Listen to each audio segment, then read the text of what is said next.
Hi hello അസ്സാം വലൈക്കും welcome to my channel. എന്തൊക്കെ എല്ലാവരും വിശേഷങ്ങൾ? സുഖം തന്നെയല്ലേ? നമ്മളിവിടെ സുഖമായിട്ട് ഇരിക്കണു. അപ്പം ഞാനിന്ന് വന്നിട്ടുള്ളത് മുടിയുടെ എല്ലാ പ്രശ്നങ്ങളും മാറിക്കിട്ടാൻ വേണ്ടിയിട്ട് നല്ലൊരു അടിപൊളി എണ്ണ കാച്ചുന്ന വീഡിയോ ആയിട്ടാണ് കേട്ടോ വന്നിട്ടുള്ളത്.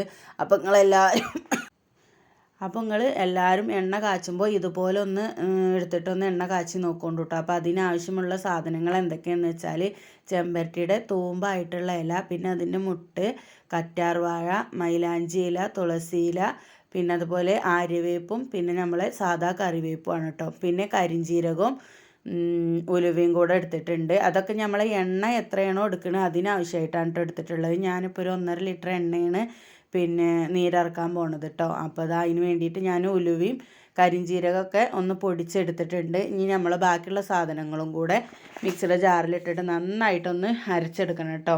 അപ്പോൾ ഈ ഇലകളെല്ലാം പറിച്ചു കൊടുന്ന് നല്ല പോലെ വാഷ് ചെയ്തിട്ട് നല്ല വെള്ളമൊക്കെ ഉണങ്ങിയിട്ട് വേണം കേട്ടോ ഇത് അരച്ചെടുക്കാൻ വേണ്ടിയിട്ട്. അപ്പോൾ ഞാനിതെല്ലാതും അതുപോലെ ചെയ്ത് വെച്ചിട്ടുണ്ട്. പിന്നെ കറ്റാർവാഴയുടെ മുള്ളൊക്കെ കളഞ്ഞ് നല്ല പോലെ കട്ട് ചെയ്ത് വെച്ചിട്ടുണ്ട് കേട്ടോ. ഇനി ഇതെല്ലാതും കൂടെ മിക്സിയുടെ ജാറിലേക്ക് ഇട്ടിട്ട് ഒന്ന് അടിച്ച് എടുക്കണം കേട്ടോ. വെള്ളമൊന്നും ചേർക്കരുത്. പിന്നെ കറ്റാർവാഴയുടെ ഇതുകൊണ്ട് തന്നെ നന്നായിട്ട് പേസ്റ്റ് പോലെ ആയിട്ട് വരും കേട്ടോ. അങ്ങനെ പേസ്റ്റ് പോലെ ആയതാണ് നമ്മൾ എണ്ണയ്ക്ക് ഇട്ട് കൊടുക്കേണ്ടത് കേട്ടോ. കണ്ടോ, ഇതേ രൂപത്തിലാണ് കെട്ടിയിട്ടുള്ളത്. അപ്പോൾ നിങ്ങളെല്ലാവരും ഇതുപോലെ തന്നെ ചെയ്യണം കേട്ടോ. പിന്നെ ഇത് എണ്ണയിലിട്ടിട്ട് കൂടുതൽ നേരം വെച്ച് കരിഞ്ഞു പോവും ചെയ്യരുത്. കരിഞ്ഞു പോയിട്ടുണ്ടെന്നുണ്ടെങ്കിൽ മുടിക്ക് എണ്ണൻ്റെ നീരിറക്കൽ കൂടുതലായി കഴിഞ്ഞാൽ മുടിക്ക് പ്രശ്നങ്ങൾ വരും.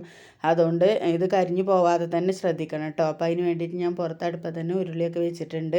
നമ്മൾ എണ്ണ നീരിറക്കുമ്പോൾ എപ്പോഴും വലിയ ചട്ടി വെച്ചിട്ട് നീരിറക്കണം കേട്ടോ. അല്ലാന്നുണ്ടെങ്കിൽ നമ്മൾ ഈ സാധനങ്ങളൊക്കെ എണ്ണ ചൂടായി വരുമ്പോൾ അതിലേക്ക് ഇട്ട് കൊടുക്കുമ്പോൾ എണ്ണ തിളച്ച് പുറത്ത് പോയിട്ട് ആകെ കത്തിപ്പിടിക്കും കേട്ടോ. അപ്പോൾ അതുകൊണ്ട് ഞാനത് വലിയ ചട്ടി തന്നെ വെച്ചിട്ടുണ്ട്. അപ്പോൾ എണ്ണയൊക്കെ നല്ല പോലെ തിള വന്ന് തുടങ്ങിയപ്പോൾ തന്നെ ഞാനതിലേക്ക് ഉലുവ പൊടിച്ചതാണ് ഇട്ട് കൊടുത്തിട്ടുള്ളത് കേട്ടോ. അതൊന്ന് ചെറുതായിട്ട് ഇളക്കി കൊടുത്തതിന് ശേഷം കരിഞ്ജീരകം പൊടിച്ചതും കൂടെ ഇട്ട് കൊടുക്കണം കേട്ടോ. ഇനി ഇതൊക്കെ ഇട്ട് കൊടുത്തതിന് ശേഷം ഇത് നന്നായിട്ട് കൈയെടുക്കാതെ തന്നെ ഇളക്കി കൊടുത്തുകൊണ്ടിരിക്കണം കേട്ടോ. ഇനി ഇതിലേക്ക് നമ്മൾ അരച്ച് വെച്ചിട്ടുള്ള ആ കൂട്ടും കൂടെ ഇതിലേക്ക് ഇട്ട് കൊടുത്തിട്ട് കൈയെടുക്കാതെ ഇളക്കി കൊടുക്കണം. അല്ലാന്നുണ്ടെങ്കിൽ കരിഞ്ഞു പോകും കേട്ടോ.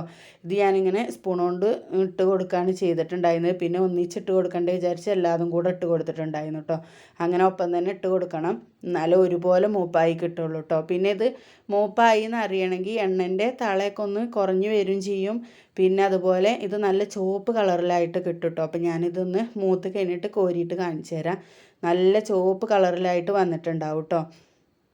അപ്പോൾ നമ്മൾ മുടി കൊഴിച്ചിൽ, അതുപോലെ നമ്മൾ എണ്ണ തേച്ച് കുളിയൊക്കെ കഴിഞ്ഞാലുള്ള നീരിറക്കത്തിൻ്റെ പ്രശ്നങ്ങളൊക്കെ ഉണ്ടാവുമല്ലോ, അതൊക്കെ മാറിക്കിട്ടും കേട്ടോ. മുടി കൊഴിച്ചിലിനൊക്കെ നല്ല മാറ്റം ഉണ്ടാവും. മുടി പിന്നെ നല്ല ഉള്ളോട് കൂടിയിട്ട് വളരാനും നല്ലതാണ് കേട്ടോ. കണ്ടോ, നമ്മളെ ഉലുവയും പിന്നെ നമ്മൾ അരച്ചെടുത്തിട്ടുള്ള അരപ്പൊക്കെ നല്ല ചുവപ്പ് കളറിലായിട്ട് വന്നിട്ടുണ്ട്. അതാണ് കേട്ടോ അതിൻ്റെ മൂത്തുക്കണമെന്നുള്ള എണ്ണ മൂപ്പായി എന്നുള്ളതിൻ്റെ ഒരു ഇതാണ് കേട്ടോ വന്നിട്ടുള്ളത്.